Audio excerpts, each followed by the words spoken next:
Tampil gaul tidak harus mahal, apalagi dalam urusan berkendara. Toyota Agya hadir sebagai mobil kategori Low Cost Green Car, LCGC, yang menjadi pilihan utama generasi Z. Harga terjangkau, konsumsi bahan bakar irit, dan tampilan sporty membuat mobil ini laris manis di kalangan anak muda. Kala Toyota mencatat penjualan Agya di Sulsel selama Januari-Juli 2025 mencapai 1.109 unit. Segmentasi konsumen, Agya, main di anak muda dan keluarga muda, ujar General Manager Marketing Kala Toyota, Sulyadin. Toyota Agya terbaru hadir dalam varian stylish dengan desain sporty dan fitur teknologi terkini seperti front aero mudguard, rear aero mudguard, serta interior horizontal design.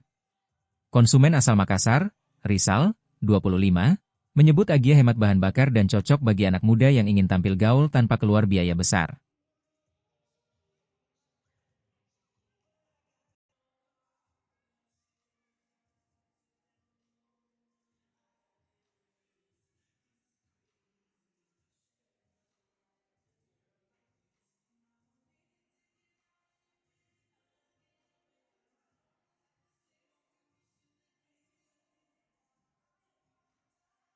Download Tribun X sekarang, menghadirkan lokal menjadi Indonesia.